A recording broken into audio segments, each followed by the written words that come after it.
চিত্রনায়ক সালমান শাহ হত্যা মামলার আসামিদের দেশ ছেড়ে পালানো ঠেকাতে ইমিগ্রেশনে চিঠি দিয়েছে পুলিশ। ২৯ বছর পর অমর নায়ক সালমান শাহর মৃত্যুর রহস্য উদ্ঘাটনে তোড়জোড়। এবার হত্যা মামলার আসামিদের দেশ ত্যাগে নিষেধাজ্ঞা জারি করা হয়েছে। সামিরা হক এবং আজিজ মোহাম্মদ ভাই ২ নম্বর আসামি, ডন সহ অন্যান্য যারা আসামি আছেন তাদের প্রতি ব্যবস্থা নেওয়ার জন্য আদালত এক নির্দেশনা দিয়েছেন। বিজ্ঞ আদালত এটা বিবেচনা করে আমলে নিয়েছেন। আমলে নিয়ে আজকে আদেশ দিয়েছেন যে ওই সময়ে যে রিপোর্টগুলো পুলিশ দিয়েছেন সবগুলো ত্রুটিপূর্ণ ছিল এবং যে পিবিআই যে তদন্ত করেছে সেই তদন্ত সঠিকভাবে করা হয় নাই। ২৫ বছর তারা ব্যয় করেছেন যে এই হত্যার আলামত নষ্ট করার জন্য, কিন্তু আজ আদালত যখন আমাদের রায় দিয়েছেন আমাদের পক্ষে যে এটা আসলে একটা হত্যা মামলা, তার মানে এই ২৫ বছরে তারা যে সময় ক্ষেপণ করেছেন এবং ভুল রিপোর্ট দিয়েছেন, যে সঠিকভাবে তদন্ত করেন নাই, সেটা আজকে প্রমাণিত হয়েছে। যে সামিরা যেন দেশ ছেড়ে পালাইতে না পারে, সামিরার বাপ, তারপরে তার মা লুসি, ডনও শুনছি ঢাকায় আছে, বারবার ফোন করতেছে আমাকে যে ডন তো ঢাকায় আছে। দর্শক শ্রোতা, আশা করছি সবাই ভালো আছেন। আলহামদুলিল্লাহ আমিও ভালো আছি। দর্শক শ্রোতা, আপনারা তো সবাই সিলেট বিএমপি নেতা ইলিয়াস আলীকে চিনেন। দর্শক শ্রোতা, আজকের ভিডিও কিন্তু এই বিএমপি নেতা ইলিয়াস আলীকে নিয়ে হতে যাচ্ছে। দর্শক, যে রহস্যটি গুঞ্জন সৃষ্টি করে দিয়েছে সেটি শুনলে আপনি রীতিমতো অবাক হয়ে যাবেন। তাই ভিডিওটিকে না টেনে শেষ পর্যন্ত ধৈর্য সহকারে দেখে যাবেন, তাহলে কিন্তু মূলত ভিডিওর আসল রহস্যগুলো বুঝতে পারবেন এবং জানতে পারবেন। তো চলেন আপনাদেরকে এক এক করে সবগুলো ভিডিও বিস্তারিত দেখাই। তার আগে আপনাদের কাছে ছোট্ট একটা রিকোয়েস্ট, যারা আমাদের এই চ্যানেলে নতুন আসছেন এখনই চ্যানেল সাবস্ক্রাইব করে পাশে থাকা বেল আইকনটা বাজিয়ে দিন, তাহলে কিন্তু এরকম নতুন নতুন আপডেট ভিডিও দেখতে পারবেন। তো চলেন। ২৯ বছর পর অমর নায়ক সালমান শাহর মৃত্যুর রহস্য উদ্ঘাটনে তোড়জোড়। এবার হত্যা মামলার আসামিদের দেশ ত্যাগে নিষেধাজ্ঞা জারি করা হয়েছে। ইমিগ্রেশন কর্তৃপক্ষকে চিঠি দিয়েছে রমনা থানা পুলিশ। বাংলা চলচ্চিত্রের কিংবদন্তি নায়ক সালমান শাহর মৃত্যু নিয়ে দীর্ঘ ২৯ বছর পর নতুন করে গতি পেয়েছে তদন্ত। আদালতের নির্দেশে অপমৃত্যুর মামলা রূপ নিয়েছে হত্যা মামলায়। নতুন করে হত্যা মামলা হওয়ার তোড়জোড় শুরু করেছে পুলিশ। সালমান শাহর ইস্কাটনের বাসা দিয়ে শুরু হয়েছে পুলিশি তদন্ত। আসামিদের দেশ থেকে নিষেধাজ্ঞা জারি করেছে রমনা থানা পুলিশ। আনুষ্ঠানিকভাবে অবগত করা হয়েছে ইমিগ্রেশন কর্তৃপক্ষকেও। আসামিদের গতিবিধি নজরদারিতে তৎপর আইন শৃঙ্খলা বাহিনী। দীর্ঘদিন একটা মামলা, প্রায় ২৯ বছর আগের বিষয়।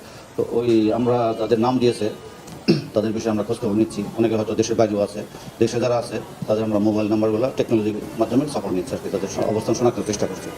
আর যারা দেশে রয়েছে তারা যেন দেশের বাইরে যেতে না পারে, এই জন্য আমরা ইমিগ্রেশনে অলরেডি একটা চিঠি দিয়েছি যাতে তারা দেশের বাইরে যেতে না পারে। সালমান শাহর রহস্যময় মৃত্যু নিয়ে নতুন করে আলোচনায় সরগরম চলচ্চিত্র পাড়া। পরিবার ও ভক্তদের প্রত্যাশা, এবার উন্মোচন হবে মৃত্যু রহস্য। চিত্রনায়ক সালমান শাহ হত্যা মামলার আসামিদের দেশ ছেড়ে পালানো ঠেকাতে ইমিগ্রেশনে চিঠি দিয়েছে পুলিশ। রমনা থানার ভারপ্রাপ্ত কর্মকর্তা গোলাম ফারুক জানান, ইমিগ্রেশনের জবাব পেলে জানা যাবে কতজন দেশে আছেন। আর বিদেশে কারা কোন দেশে অবস্থান করছেন এটিও তখন আর অজানা থাকবে না। আর যেসব আসামি দেশে, শীঘ্রই তাদের গ্রেপ্তারও করা হবে। ন্যায় বিচারের আশায় ফের বুক বেঁধেছেন সালমান শাহর মা নীলা চৌধুরী।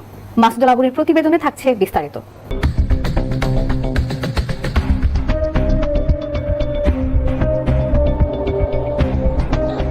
২৯ বছর আগে ইস্কাটনের বাসায় রহস্যজনক মৃত্যু হয় বাংলাদেশের চলচ্চিত্রের অমর নায়ক সালমান শাহর। ৩ দশকেও প্রশ্ন থেকেই গেছে, তার মৃত্যু আত্মহত্যা নাকি হত্যা। আর এমন সব প্রশ্নের জট এখনো খুলতে পারেনি আইন শৃঙ্খলা বাহিনী। সময় গড়িয়েছে, বেড়েছে ভক্তদের কৌতূহল। তবে মাঝে মধ্যে সামাজিক যোগাযোগ মাধ্যমে হত্যার সন্দেহকে আরো বাড়িয়েছে বিউটিশিয়ান রুবি ও রেজির বক্তব্য। সালমান আত্মহত্যা করে নাই, সালমান খুন হয়েছে। আমার হাজবেন্ড এটা করাইছে আমার বাইরে দিয়ে।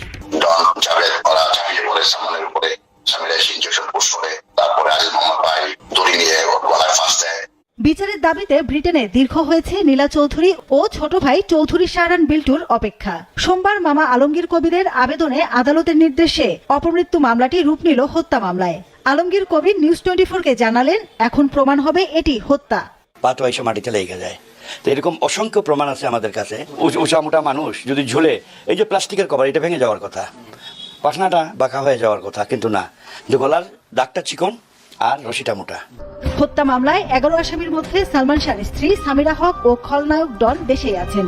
শিল্পপতি ও সাবেক চলচ্চিত্র প্রযোজক আজিজ মোহাম্মদ ভাই ব্যাংককে। এছাড়া Latifa Haque Lucy, David, Javed, Mayfair beauty সেন্টারের রুবি, আব্দুল সাত্তার, সাজু ও রিজি আহমেদ ফরহাদের অবস্থান শনাক্তের কাজ চলছে বলে জানায় পুলিশ।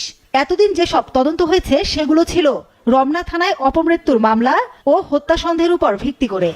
আশা করতে যে খুব শীঘ্রই আমরা কাউকে অ্যারেস্ট করতে পারবো। এটা আসলে মানে মোবাইল প্রযুক্তির মাধ্যমে আমরা চেষ্টা করতে জানার জন্য যে দেশে তারা আছে কিনা তারা, আর যারা দেশের বাইরে চলে গেছে তারা তো চলে গিয়েছে, আর যারা আছে তারা যেতে না পারে সেজন্য আমরা চিঠি দিয়েছি।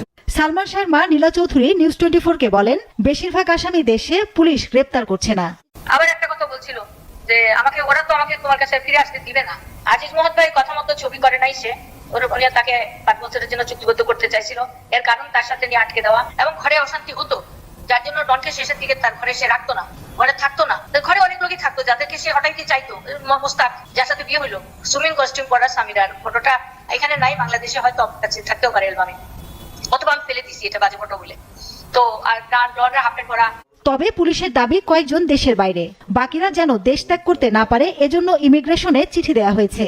মামলার যে 11 জনের নামে আসামি করা হয়েছে, আমরা আসামিদের খোঁজ খবর নিচ্ছি। আমরা ইতিমধ্যে জেনেছি কিছু আসামি দেশের বাইরে অবস্থান করছে, আর যারা দেশে আছে এরা যারা বাইরে যেতে না পারে, আমরা অলরেডি ইমিগ্রেশনে আমরা চিঠি দিয়েছি তারা যেন দেশ থেকে চলে যেতে না পারে। সালমান শাহর মৃত্যু নিয়ে সবশেষ তদন্ত করে police bureau of investigation. PBI এর চূড়ান্ত প্রতিবেদনের উপর 2021 সালে নারাজি দেন সালমান শাহর মা নীলা চৌধুরী। প্রায় 4 বছর পর আদালত সেই রিভিশন আবেদনটি মঞ্জুর করেন। একই সঙ্গে মৃত্যুর ঘটনায় হত্যা মামলার আদেশ দেন।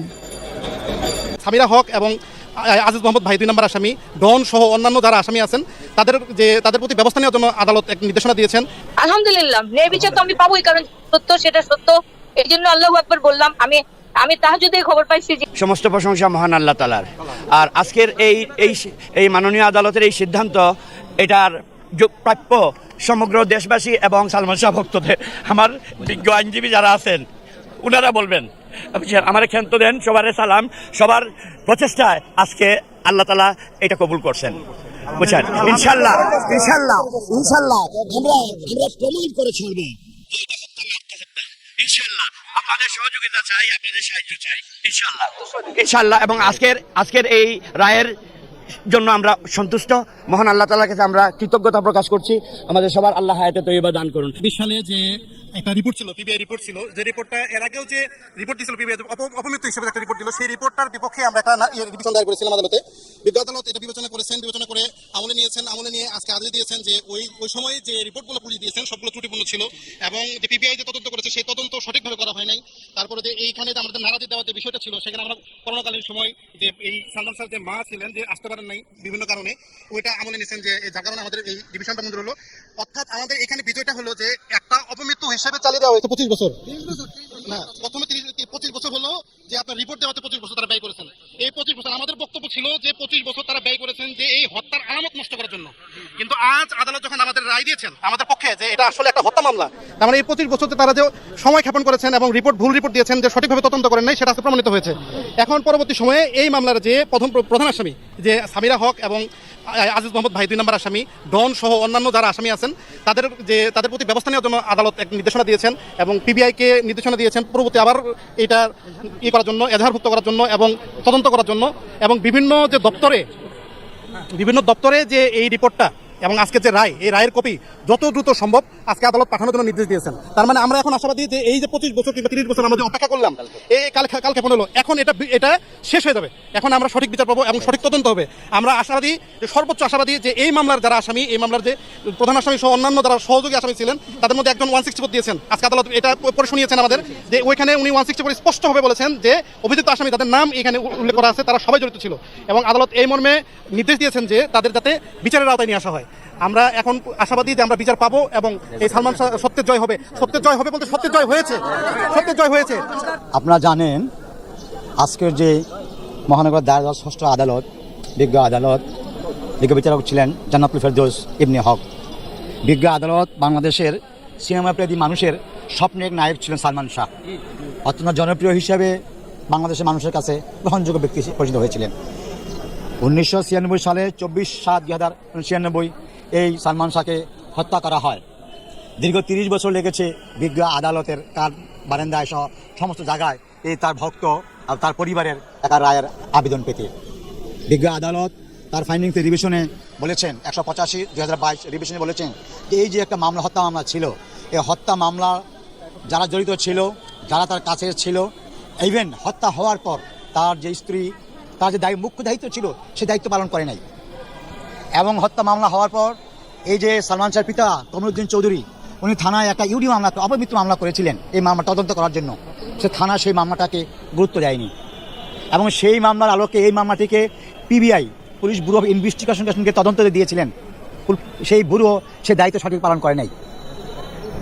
সর্বোপরি সালমান শাহর পিতা এই পিবিআই তদন্তের যে প্রতিবেদন ছিল, সেই প্রতিবেদন যে এই মামলার যে একজন আসামি এই আসামি ছিলেন তানভীর আহমেদ, উনি একটা জবানবন্দি রিজভি আহমেদ ফরহাদ, উনি একটা 164 জায়গায় জবানবন্দি দিয়েছেন হত্যা মামলা। এই হত্যা মামলা কারা কারা জড়িত এবং কীভাবে তাকে হত্যা করা হয়েছে, থানা পুলিশ, পিবিআই এবং এই পুলিশ বিরুদ্ধে প্রতিবেদন এসেছিলেন সালমান শাহর মা নীলা চৌধুরী এই মামলায় বলেছিলেন যে পিবিআই যে প্রতিবেদন দিয়েছে, মনগড়া প্রতিবেদন দিয়েছে আসামিদেরকে এই মামলা থেকে অন্যদিকে ডাইভার্ট করার জন্য প্রতিবেদন এই মামলাটাকে নেওয়ার জন্য বলেছিলেন, কিন্তু আদালত বিজ্ঞ আদালতও তাদের সেই প্রিয় দর্শক শ্রোতা, আপনাদের শুরু থেকে শেষ পর্যন্ত সব ভিডিও দেখছেন, অবশ্যই আপনাদের মতামত কমেন্ট বক্সে জানাতে ভুলবেন না।